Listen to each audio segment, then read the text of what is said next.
Hey guys, welcome back to V Chiguru vlogs. ಇವತ್ತಿನ recipe ಬಂದು ಅಕ್ಕಿ ರೊಟ್ಟಿ, ಮಸಾಲೆ ಅಕ್ಕಿ ರೊಟ್ಟಿ ಹೆಂಗೆ ಮಾಡೋದಂತ ತೋರಿಸ್ಕೊಡ್ತೀನಿ. ಇದಕ್ಕೆ ಅಕ್ಕಿ ಹಿಟ್ಟು, ಎಲ್ಲ ಥರದ ತರಕಾರಿ ನೀವೇನಾದರೂ ಹಾಕ್ಕೋಬೋದು. ನಾನಿಲ್ಲಿ ಈರುಳ್ಳಿ, ಹಸಿಮೆಣ್ಸಿನ್ಕಾಯಿ, ಶುಂಠಿ ಸ್ವಲ್ಪ ತುರಿದಿಟ್ಕೊಂಡಿದ್ದೀನಿ, ಕರಿಬೇವು ಮತ್ತು ಇದು ಅಕ್ಕಿ ಹಿಟ್ಟು ಎಲ್ಲ ಜರಡಿ ಇಟ್ಟಿಟ್ಕೊಂಡಿರೋದು. ಇದು ಚಟ್ನಿಗೆ ರೆಡಿ ಮಾಡಿದ್ದೀನಿ. ಒಂದು ಕಡೆ ಚಟ್ನಿ ಸಿಂಪಲ್ ನಾರ್ಮಲ್ ಚಟ್ನಿ ಮಾಡ್ತಾಯಿದ್ದೀನಿ. ಸೊ ಇಲ್ಲಿ ಫಸ್ಟಿಗೆ ಅಕ್ಕಿ ಹಿಟ್ಟು ತೊಗೊಂಡಿದ್ದೀನಿ. ಒಂದು 2 to 3 ಕಪ್ಸ್ ಅಕ್ಕಿ ಹಿಟ್ಟು ತೊಗೊಂಡಿದ್ದೀನಿ. ಅದಕ್ಕೆ ನಾನು ಫಸ್ಟು ಎಲ್ಲ ಇಂಗ್ರೀಡಿಯೆಂಟ್ಸ್ನ ಹಾಕಿ ಕಲಿಸ್ಕೊಂಬಿಡ್ತೀನಿ ನೀರು ಹಾಕೋಕ್ಕೆ ಮುಂಚೆ. ಸೊ ಸ್ವಲ್ಪ ಉಪ್ಪು ಹಾಕೋತಾ ಇದ್ದೀನಿ. ಈಗ ಉಪ್ಪು ಹಾಕ್ಕೊಂಡ್ಮೇಲೆ ತಟ್ಟೆಲಿ ಎತ್ತಿಟ್ಕೊಂಡಿದ್ವಲ್ಲ ಈರುಳ್ಳಿ, ಶುಂಠಿ ತುರಿದಿಟ್ಕೊಂಡಿರೋದು, ಹಸಿರು ಮೆಣಸಿನ್ಕಾಯಿ, ಕಾಯಿ ತುರಿ, ಆಮೇಲೆ ಕಡಲೆಬೀಜ ಹುರಿದ್ಬಿಟ್ಟು ಸುಮ್ಮನೆ ರಫಾಗಿ ಪೇಸ್ಟ್ ಮಾಡ್ಕೊಂಡಿರೋದು, ಆಮೇಲೆ ಕೊತ್ತಂಬರಿ, ಕರಿಬೇವು ಇಷ್ಟನ್ನು ಹಾಕಿ ಮಿಕ್ಸ್ ಮಾಡ್ಕೊಳ್ಳೋದು ಅಕ್ಕಿ ಹಿಟ್ಟಿಗೆ. ಸೊ ಎಲ್ಲನೂ ಹಾಕಿ ಫಸ್ಟು ಮಿಕ್ಸ್ ಮಾಡ್ಕೊಳ್ಳೋದು, ಸಣ್ಣದಾಗಿ ಹಚ್ಕೋಬೇಕು ಎಲ್ಲನೂ. ಸೊ ಎಲ್ಲ ಹಾಕಿ ನೆಕ್ಸ್ಟು ತರಕಾರಿ ಸ್ವಲ್ಪ ಸಬ್ಸಿಗೆ ಸೊಪ್ಪು, ಕೊತ್ತಂಬರಿ ಸೊಪ್ಪು ಮತ್ತು ಕ್ಯಾರೆಟ್ನ ತುರಿದಿಟ್ಕೊಂಡಿರೋದು. ಸೊಪ್ಪುಗಳು ಎಷ್ಟು ಜಾಸ್ತಿ ಹಾಕ್ತೀವೋ ಅಷ್ಟು ಟೇಸ್ಟ್ ಇರುತ್ತೆ. ಇದಕ್ಕೆ ಬೇಕಾದ್ರೆ ನೀವು ನುಗ್ಗೆ ಸೊಪ್ಪು ಹಾಕ್ಕೋಬೋದು. ಯಾವ ಥರ ತರಕಾರಿ ಏನಾದರೂ ಬೇಕು ಅಂದರೆ ಸಣ್ಣದಾಗಿ ಹಚ್ಬಿಟ್ಟು ಹಾಕ್ಕೋಬೋದು. ನಾನಿಲ್ಲಿ ಕ್ಯಾರೆಟು, ಒಂದು ದೊಡ್ಡ ಫುಲ್ ಕ್ಯಾರೆಟು, ಒಂದು ಸ್ವಲ್ಪ ಸಬ್ಸಿಗೆ ಸೊಪ್ಪು, ಕೊತ್ತಂಬರಿ ಸೊಪ್ಪು ಸ್ವಲ್ಪ ಜಾಸ್ತಿ ಹಾಕ್ಕೋತಾ ಇದ್ದೀನಿ. ತುಂಬ ಟೇಸ್ಟಿಯಾಗಿರುತ್ತೆ. ಸೊ ಇದನ್ನೆಲ್ಲ ಹಾಕಿ ನೀಟಾಗಿ ಈ ಥರ ಕಲಿಸ್ಕೋಬೇಕು. ನೀಟಾಗಿ ಮಿಕ್ಸ್ ಮಾಡಿಕೊಂಡು ಆಮೇಲೆ ನೀರು ಹಾಕಿ ಕಲಿಸ್ಕೊಳ್ಳೋದು. ಯಾಕಂದರೆ ಸ್ವಲ್ಪ ಈರುಳ್ಳಿ, ತರಕಾರಿ, ಸೊಪ್ಪುಗಳಲ್ಲಿ ನೀರಿರುತ್ತಲ್ಲ. ಸೊ ಕನ್ಸಿಸ್ಟೆನ್ಸಿ ನೋಡಿಕೊಂಡು ಆಮೇಲೆ ನಾವು ಇದ್ರ ಮೇಲೆ ಸ್ವಲ್ಪ ನೀರು ಹಾಕ್ಕೊಂಡು ಕಲಿಸ್ಕೋಬೇಕಾಗುತ್ತೆ. ಇದೇ ಥರ ನೀವು ರಾಗಿ ರೊಟ್ಟಿನೂ ಮಾಡ್ಬೋದು, ಜೋಳದ ರೊಟ್ಟಿನೂ ಮಾಡ್ಬೋದು. ಇದೇ ಥರ ಸೇಮ್ ಎಲ್ಲ ಇಂಗ್ರೀಡಿಯೆಂಟ್ಸ್ ಹಾಕಿ ಕಲಸಿಟ್ಕೊಂಡು ರೊಟ್ಟಿ ತಟ್ಬೋದು.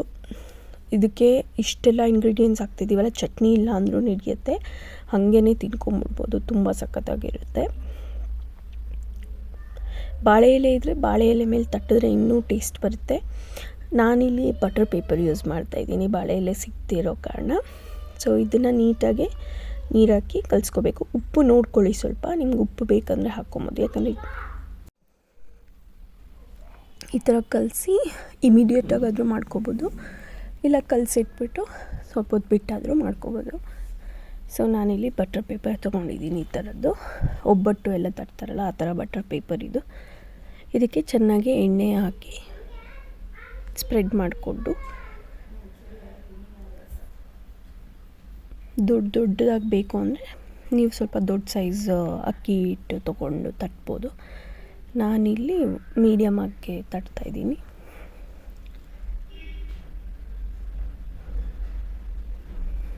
ಸೊ ಇದು ತೊಗೊಂಡು ತಟ್ಟಿ ಸ್ವಲ್ಪ ನೀರಲ್ಲಿ ಬೇಕಾದ್ರೆ ಕೈ ಹಚ್ಕೊಳ್ಳಿ, ಇಲ್ಲ ಎಣ್ಣೆದು ಸ್ಟಿಕ್ಕಿ ಆಗ್ತಾಯಿಲ್ಲ ಅಂದರೆ ಹಂಗೇ ತಟ್ಕೊಬೋದು. ಸೊ ಇಷ್ಟಾಗಲ ತಟ್ಕೊಳ್ಳೋವಾಗೇ ಹೆಂಚನ್ನ ಸ್ವಲ್ಪ ಬಿಸಿಗೆ ಇಟ್ಬಿಡಿ. ಸ್ವಲ್ಪ ಬಿಸಿ ಆದಮೇಲೆ ಎಣ್ಣೆ ಎಲ್ಲ ಸ್ಪ್ರೆಡ್ ಮಾಡಿಕೊಂಡು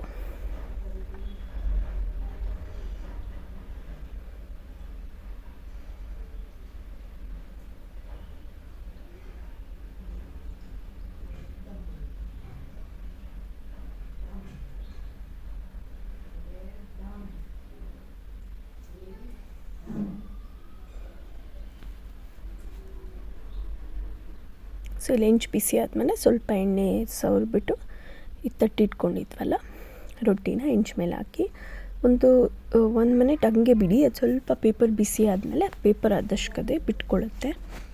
ಸೊ ನೋಡಿಕೊಂಡು ಪೇಪರ್ನ ಹಿಂಗೆ ಎತ್ತಿದ್ರೆ ನೀಟಾಗಿ ಬರುತ್ತೆ. ಸೊ ಯಾವಾಗಲೂ ರೈಸ್ ಅಂತ ತಿಂದು ಈ ಥರ ಏನಾದರೂ ಡಿಫ್ರೆಂಟಾಗಿ ಮಾಡಿಕೊಂಡ್ರೆ ಟೇಸ್ಟಿಯಾಗಿರುತ್ತೆ. ಸೊ ಈಗ ಸ್ವಲ್ಪ ಮೇಲೆ ಪೇಪರ್ ತೆಗೆದ್ಮೇಲೆ ಎಣ್ಣೆ ಹಾಕೋತಾ ಇದ್ದೀನಿ. ಸೊ ಈಗ ಒಂದು ಕಡೆ ತಿರುಗಿಬಿಟ್ಟು ಸ್ವಲ್ಪ ಲಿಡ್ ಕ್ಲೋಸ್ ಮಾಡಿಬಿಟ್ರೆ 2 ಸೈಡು ನೀಟಾಗಿ ಬೆಂದ್ಕೊಳ್ಳುತ್ತೆ.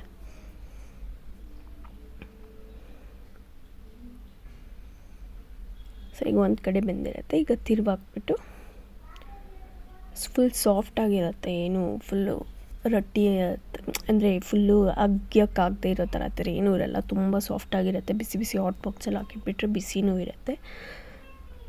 ಮಾಡ್ಕೊಳ್ಳಿ, ಹೆಂಗಿತ್ತು ರೆಸಿಪಿ ಅಂತ ಹೇಳಿ. ಸೊ ಇಲ್ಲಿ ಚಟ್ನಿ ರುಬ್ಕೋತಾ ಇದ್ದೀನಿ. ಇದೇನಿಲ್ಲ, ಸಿಂಪಲ್ಲು ಕಡಲೆಪಪ್ಪು, ಕೊಬ್ಬರಿ, ಮೆಣಸಿನ್ಕಾಯಿ, ಸ್ವಲ್ಪ ಶುಂಠಿ, ಬೆಳ್ಳುಳ್ಳಿ ಎಲ್ಲ ಒಂದು ಸ್ವಲ್ಪ ಹಾಕಿ, ಪುದೀನ, ಕೊತ್ತಂಬರಿ, ಕರಿಬೇವು ಹಾಕಿ ಸ್ವಲ್ಪ ಎಣ್ಣೆಲಿ ಫ್ರೈ ಮಾಡಿ ಈ ಥರ ಪೇಸ್ಟ್ ಮಾಡಿ ಇಟ್ಕೊತಾ ಇದ್ದೀನಿ ಅಕ್ಕಿ ರೊಟ್ಟಿಗೆ. ಚಟ್ನಿ ಇಲ್ಲ ಅಂದ್ರೂ ಇದನ್ನು ತಿನ್ಬೋದು ಉಪ್ಪಿನಕಾಯಿ ಹಾಕ್ಕೊಂಡು, ಬಟ್ ನಾನಿಲ್ಲಿ ಕಾಂಬಿನೇಷನ್ ಆಗಿ ಚಟ್ನಿ ಮಾಡ್ಕೊಂಡಿದ್ದೆ. ಪ್ಲೀಸ್ ರೆಸಿಪಿ ಟ್ರೈ ಮಾಡಿ. ಇಷ್ಟ ಆಗಿದ್ರೆ ಕಾಮೆಂಟ್ ಮಾಡಿ, ಶೇರ್ ಮಾಡಿ, ಲೈಕ್ ಮಾಡಿ. Thanks for watching a to V Chiguru. Please subscribe ಮಾಡಿ. Thanks all.